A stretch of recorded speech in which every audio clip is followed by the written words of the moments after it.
सूर्य ग्रहण दिखाई दे।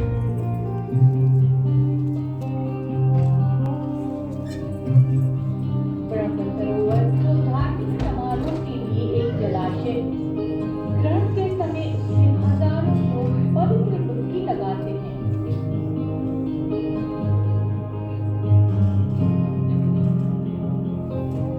ये ग्रहण क्या होते हैं, कैसे होते हैं? मनुष्य ग्रहण से क्यों डरते हैं? आकाशीय पिंड क्यों लुका छिपी करते हैं? तो इन सभी प्रश्नों के उत्तर जानने के लिए आइए हम रात्रि आकाश का अवलोकन करते हैं।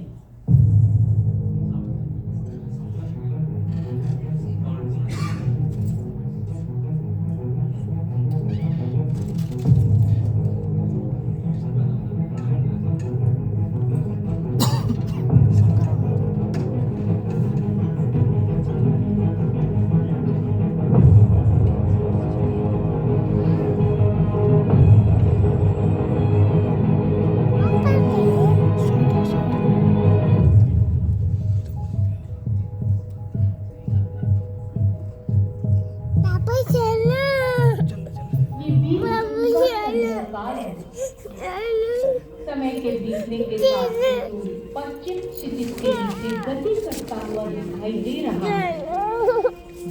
जाओ मम्मी के पास, मम्मी के पास, मम्मी के पास, मम्मी के पास, मम्मी।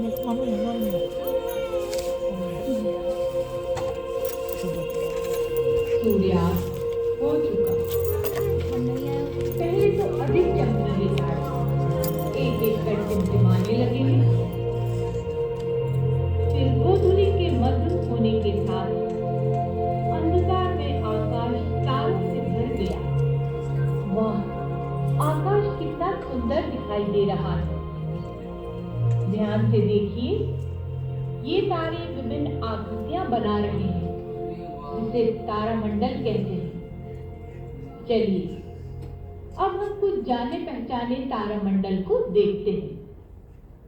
उत्तर की ओर देखिए, ये तारे एक भालू के रूप में प्रतीत हो रहे हैं। ये तारामंडल सप्तर्षि या ग्रेट बेयर कहलाता है।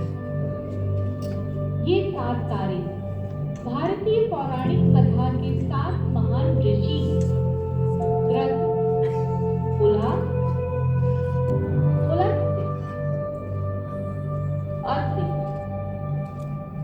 अंगिरा, वशिष्ठ और मारीच।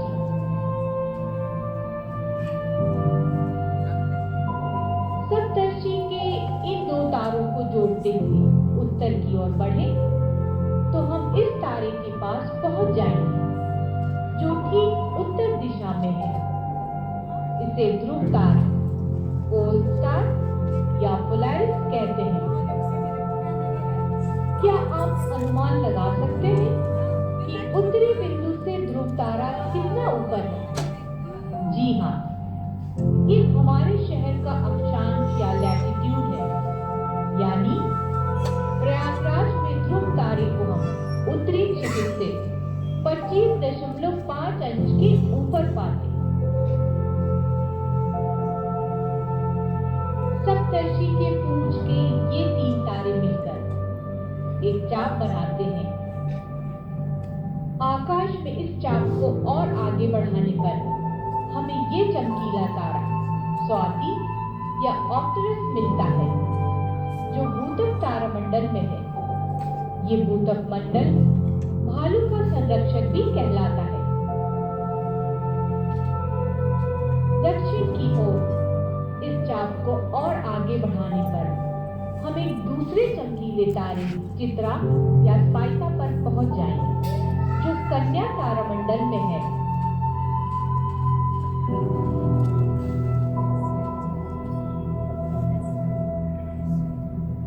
चलिए अब हम पूर्व दिशा की ओर देखते हैं। ये 3 चमकीले तारे वेगा, डैनब और ऑल्टेयर, जो मिलकर एक त्रिभुज की आकृति बना रहे हैं। इसे ग्रीष्म त्रिकोण या समर ट्रायंगल कहते हैं।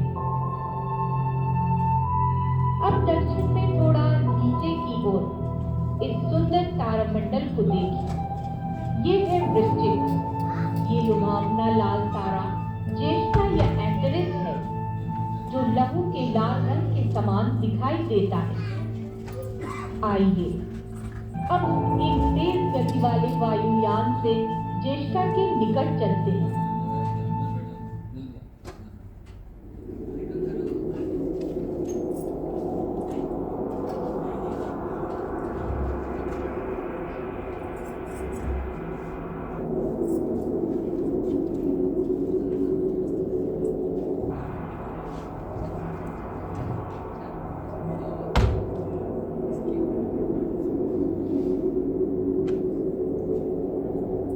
ये लाल डेथ या सुपर जायंट तारा है। इसका व्यास हमारे सूर्य से 700 गुना अधिक है। अगर इसे हम सूर्य के स्थान पर रख दें तो ये मंगल ग्रह और पृथ्वी की कक्षा को निगल लेगा, जिससे हमारी पृथ्वी का अस्तित्व ही नहीं रहेगा। क्योंकि तारे हमसे बहुत दूर हैं, इसलिए आकाश में हम इन्हें छोटे छोटे बिंदुओं के रूप में ही देख पाते हैं।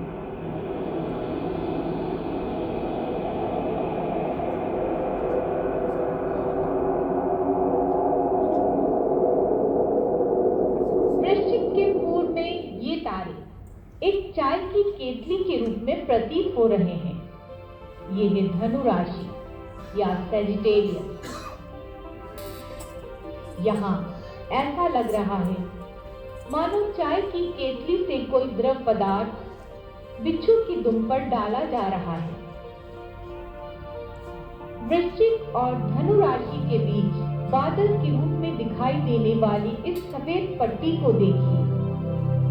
ये वास्तव में कोई बादल नहीं, बल्कि हमारी मंदाकिनी आकाश गंगा या मिल्की वे है, जो करोड़ों तारों का एक विशाल समूह है। इस भाग के तारे इतने अधिक निकट होते हैं कि उनका सामूहिक प्रकाश ही हमें एक बादल के रूप में दिखाई देता है।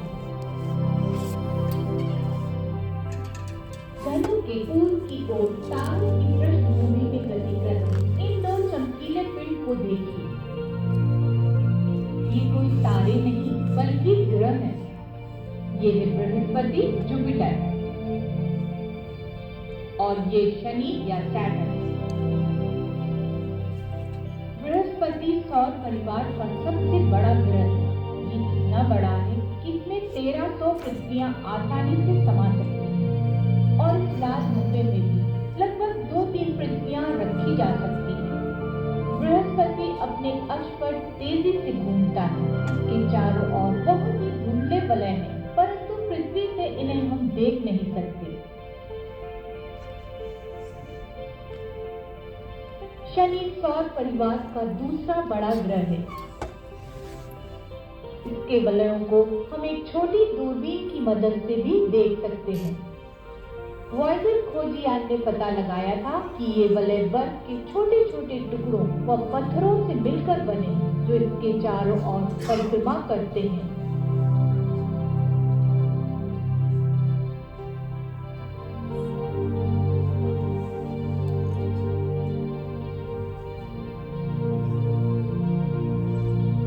कन्या, वृश्चिक और धनु ये 12 राशि चक्र के ही भाग हैं।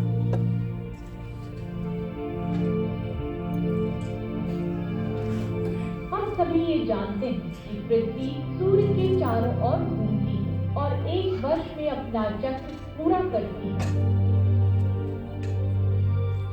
लेकिन हमें ऐसा प्रतीत होता है कि सूर्य पृथ्वी के चारों ओर एक मार्ग में गति कर रहा है, जिसे क्रांतिवृत्त या एक्लिप्टिक कहा जाता है। इस मार्ग की पृष्ठभूमि में गति करने वाले तारामंडलों को राशि चक्र या ज़ोडिएक कहते हैं। समय के बीतने के साथ ही सूर्य एक राशि से दूसरी में गति करता है। न सिर्फ सूर्य बल्कि चंद्रमा और ग्रह भी इस राशि चक्र में गति करते हैं। क्या राशि चक्र में गति करते समय ये पिंड पृष्ठभूमि के दूसरे पिंड को छुपाते हैं? इसे और अच्छी तरह समझने के लिए आइए इन पिंड के आकारों को देखते हैं। आकाश में चंद्रमा पृथ्वी से सबसे निकट का पिंड है।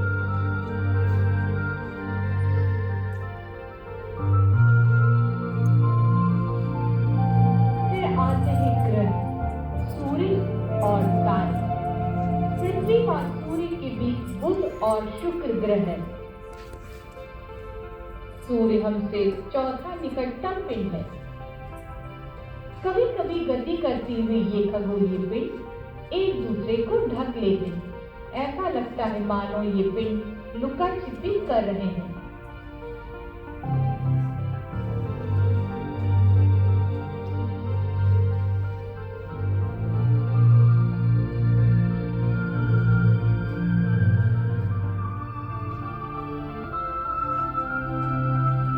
आकाश में इन पिंडों के द्वारा बाधित करने की प्रक्रिया 3 प्रकार से होती है। अगर एक छोटा खगोलीय पिंड एक बड़े पिंड के सामने से गुजरता है तो ये पारगमन या ट्रांजिट है। पारगमन की ये घटना बुध व शुक्र ग्रह में देखी जा सकती है, क्योंकि इन ग्रहों की कक्षा सूर्य और पृथ्वी की कक्षा के बीच में है।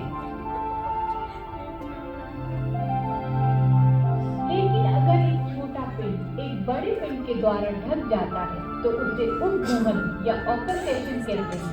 इसे हम इस प्रकार भी समझ सकते हैं, सूर्य या चंद्रमा का किसी तारे व ग्रह के आगे से गुजरना ऑकल्टेशन की घटना है। शुक्र ग्रह का चंद्रमा के साथ उपघूमन बहुत ही सुंदर दृश्य प्रस्तुत करता है। इस कारण उस छोटे पिंड को कुछ समय के लिए हम आकाश में देख नहीं पाते।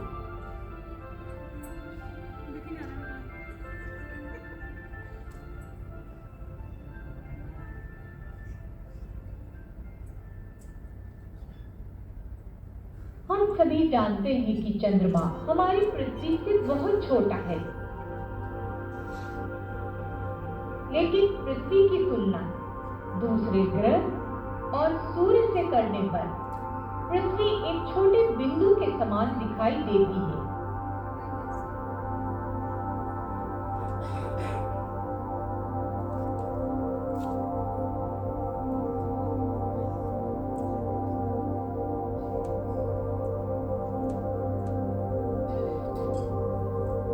यदि हम गणना करें तो हमारे सूर्य के अंदर लगभग 6,40,000 चंद्रमा समा जाएंगे।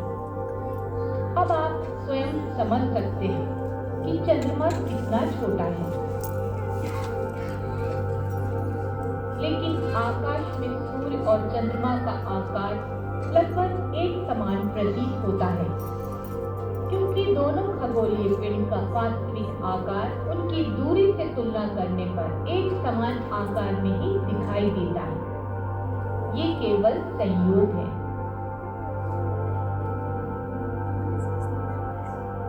अब हम सूर्य की परिक्रमा करती पृथ्वी और पृथ्वी की परिक्रमा करते हुए चंद्रमा की गतियों को समझते हैं। पृथ्वी अपने अक्ष पर 24 घंटे गति करती है।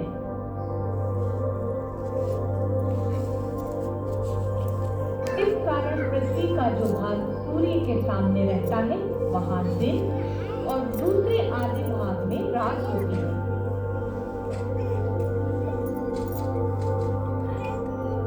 सूर्य, चंद्रमा और तारे सभी खगोलीय पिंड ऐसा आभास कराते हैं कि वे पूर्व से उदय होकर पश्चिम में अस्त हो रहे हैं। पृथ्वी अपने अक्ष पर घूमती हुई सूर्य की परिक्रमा भी करती है। साथ ही चंद्रमा भी पृथ्वी की परिक्रमा करता है। चंद्रमा अपना एक चक्र पूरा करने में 27 दिन से थोड़ा अधिक समय लेता है। सूर्य के परावर्तित प्रकाश या रिफ्लेक्टेड लाइट के कारण ही चंद्रमा चमकता है। पृथ्वी से चंद्रमा कभी पूर्ण व बड़ा दिखाई देता है और कभी दिखाई ही नहीं देता, यानी चंद्रमा प्रत्येक दिन एक नए आकार में दिखाई देता है। इसे ही चंद्रकलाएं कहते हैं। चलिए इन चंद्रकलाओं को समझ लेते हैं। मान लीजिए हम पृथ्वी से हजारों किलोमीटर दूर चंद्रमा को पृथ्वी की परिक्रमा करते हुए देख रहे हैं।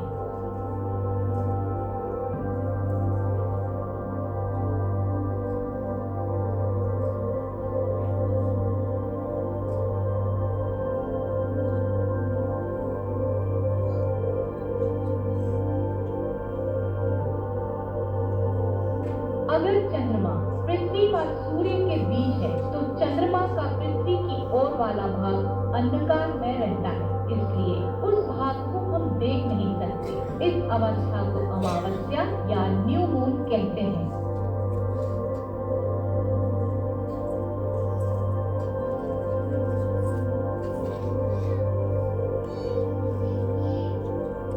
जब चंद्रमा सूर्य के दूसरी ओर होता है तो हमें पूरा चंद्रमा या फुल मून दिखाई देता है। यह है पूर्णिमा।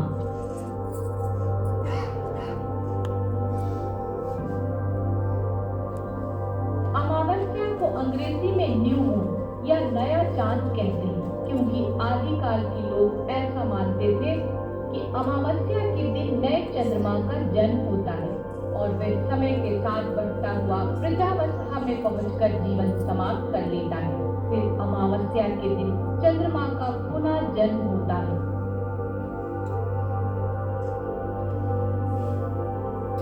अब पृथ्वी से चंद्रमा की समय के साथ बदलती हुई विभिन्न कलाओं को देखते हैं जो अमावस्या के साथ शुरू होती है। अमावस्या के 2 दिन के बाद सूर्यास्त के उपरांत गोधूली बेला के समय आकाश में एक सुनहरा पतला वक्र प्रकाश दिखाई देता है।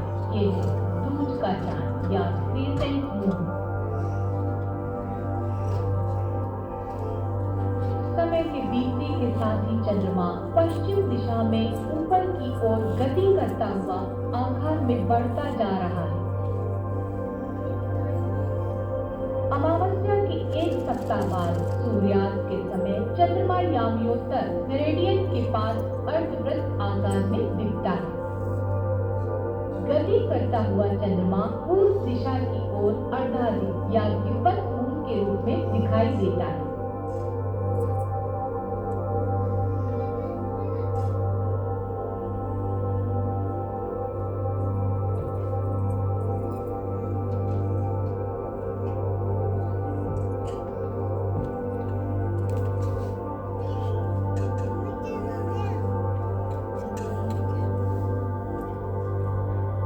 अमावस्या के 2 सप्ताह बाद चंद्रमा एक पूरे गोले के रूप में ठीक सूर्यास्त पर पूर्व से उदय हो रहा है।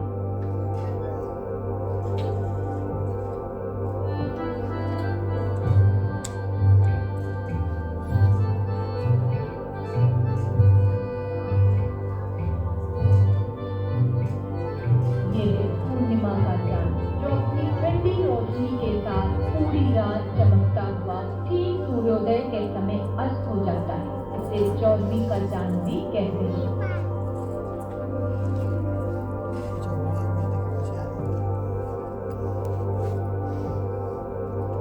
जैसे जैसे दिन गुजरते जाते हैं चंद्रमा की आकृति फिर से बदलने लगती है।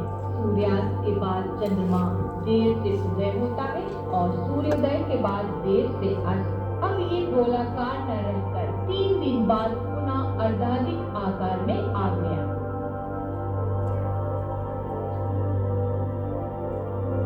घटनाक्रम के अनुसार पूर्णिमा के 1 सप्ताह बाद ये चंद्रमा आधी रात को उदय होता है और सूर्योदय के समय याम्योत्तर रेखा के पास दिखाई देने लगता है। चंद्रमा पुनः अर्धवृत्ताकार हो जाता है।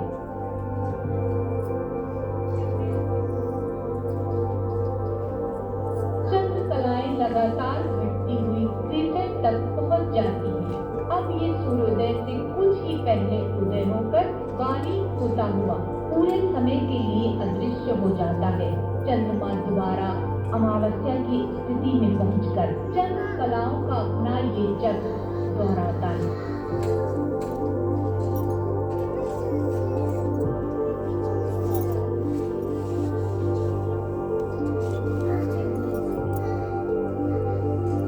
अमावस्या या पूर्णिमा के चंद्रमा को अर्धचंद्राकार बनने में 1 सप्ताह या 7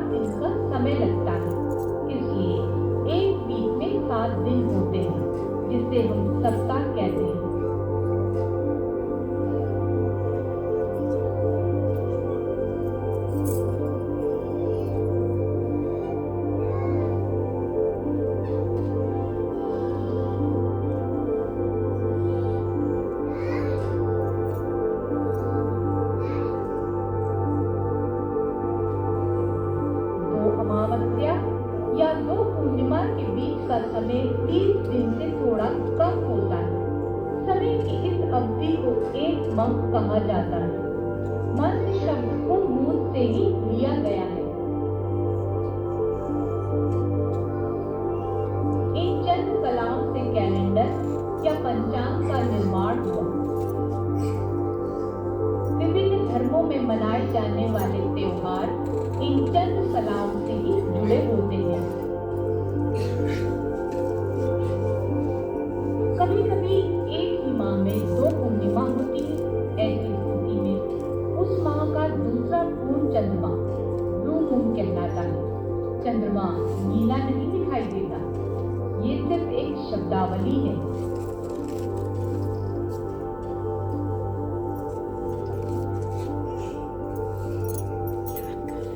हम ये जानते हैं कि अमावस्या के समय चंद्रमा पृथ्वी और सूर्य के बीच रहता है। सूर्य व चंद्रमा का आकार एक समान होने के कारण सूर्य चंद्रमा को छिपा लेता है, जिससे सूर्य ग्रहण की संभावना होती है।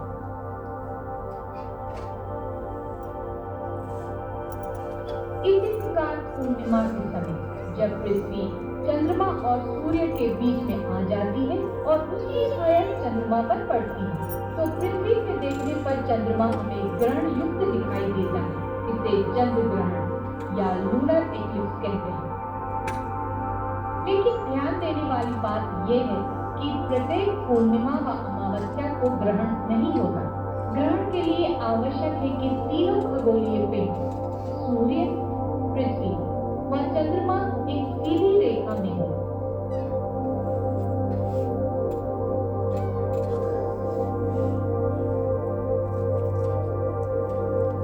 यह वह मार्ग है जिस पर चंद्रमा पृथ्वी की परिक्रमा करता है। ध्यान दीजिए, चंद्रमा का मार्ग सूर्य के मार्ग क्रांति वृत्त से थोड़ा झुका हुआ है। ये झुकाव 5 अंश का है। चंद्रमा जब अपनी कक्षा में घूमता है तब क्रांति वृत्त को 2 बिंदुओं पर काटता है। इन पारस्परिक या इंटरसेक्टिंग बिंदुओं को कटान बिंदु या नोड्स कहते हैं। पूर्णिमा का चांद किसी एक नोड के पास होता है तब पूर्ण चंद्र ग्रहण टोटल लूनर एक्लिप्स होगा।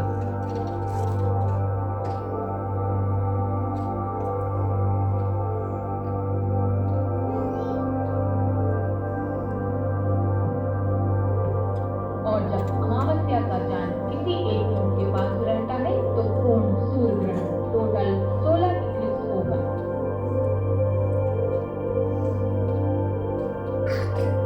अगर फुल मून या न्यू मून इन नोड से थोड़ा दूर होते हैं तब ग्रहण आंशिक या पार्शियल होता है। चंद्र ग्रहण के समय सूर्य का प्रकाश चंद्रमा तक नहीं पहुंच पाता, परंतु पृथ्वी के वायुमंडल से प्रकाश का कुछ भाग पूरे चंद्रमा पर गिरता है। इसलिए चंद्रमा हमें तांबे के लाल रंग जैसा दिखाई देता है।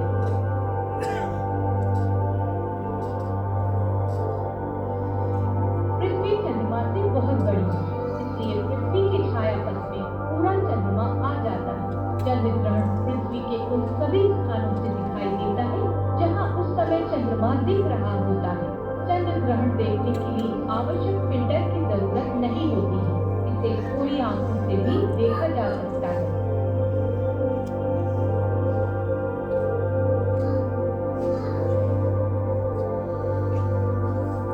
जब अमावस्या का चांद ठीक क्रांति वृत्त पर रहता है तब पूर्ण सूर्य ग्रहण होता है।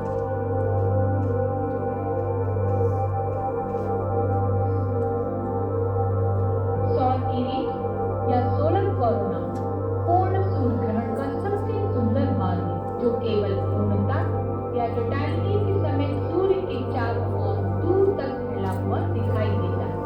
साथ ही डायमंड रिंग का बनना भी पूर्णता के समय एक अद्भुत दृश्य प्रस्तुत करता है।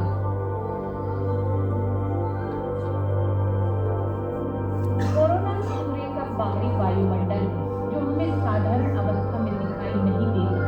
वैज्ञानिकों के अनुसार सूर्य के चारों ओर प्लाज्मा की परतों का अध्ययन करने का यही एक अनूठा अवसर होता है। प्राचीन समय में ग्रहण हमेशा डर और चिंता का कारण रहे हैं। वे लोग समझने की कोशिश करते थे कि सूर्य आकाश में कुछ समय के लिए क्यों गायब हो जाता है। सूर्य ग्रहण को लेकर उनके पास विभिन्न कारण थे। सूर्य ग्रहण का सबसे पहला रिकॉर्ड चीन के प्राचीन काल की कहानी से मिला। लगभग 2159 ईसा पूर्व दो शाही खगोलविद सीवाहो ग्रहण की भविष्यवाणी करने में विफल रहे।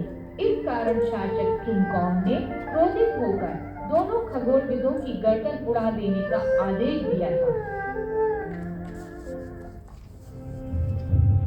टर्की के क्षेत्र में 585 ईसा पूर्व मेडीज और लिलियंस के बीच एक भयानक युद्ध हुआ था, जिसे हाइस युद्ध के नाम से जानते हैं। युद्ध लगभग 6 वर्षों तक चलता रहा। इसी दौरान एक सूर्य ग्रहण हुआ और आकाश में अंधकार छा गया। वे लोग युद्ध के समय सूर्य ग्रहण से होने वाले अंधकार को शगुन मानते थे। इसी कारण दोनों सेनाओं के सैनिकों ने अपने हथियार डालकर युद्ध विराम की घोषणा की। हिंदू पौराणिक कथा समुद्र मंथन में भी ग्रहण की कहानी मिलती है।